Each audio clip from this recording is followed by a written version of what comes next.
Carl, it's been a long time since I've gotten updated, or we've been updated on the status of the theory of nuclear winter. Could you bring us up to date on that? Well, nuclear winter is the predicted, from physics calculations, cooling and darkening of the Earth following a nuclear war. Basically what happens is, mainly from the burning of cities, fine particles get put up into the atmosphere, block sunlight, and so it gets darker and cooler.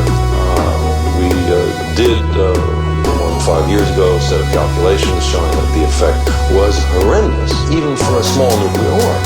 That the burning of 100 downtowns globally was enough to produce a hemispheric-wide global nuclear winter. And there have been a lot of debates on it because it has a set of very disturbing implications about the nuclear arms race. It challenges the fundamental ideas of nuclear deterrence.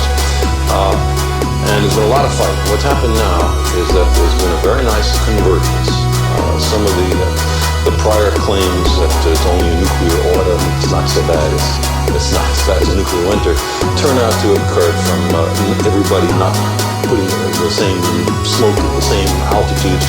When everybody starts with the same starting conditions, you end up with the same very serious effects. So now that there's a convergence in the science, it's important to understand what the policy implications are.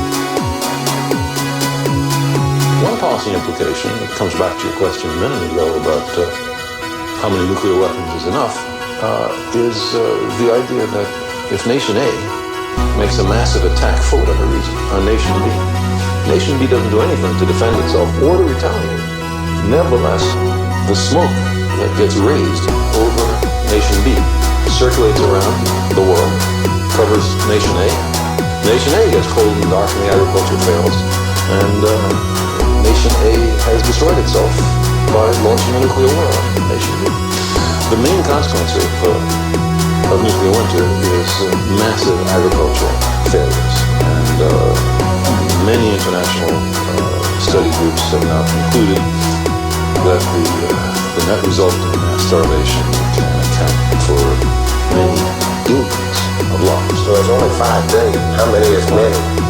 Hard to quantify, but you're absolutely right. It's a big fraction of the human community, and that's the long-term effect. And the prompt effects, you're going to kill many hundreds of million, maybe 1 or 2 billion people, in the direct consequences of a nuclear war.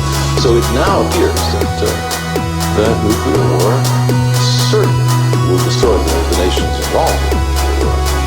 Almost certainly will destroy the global civilization, and might just possibly destroy the human species. So that's another calibration of how serious the stakes are these days.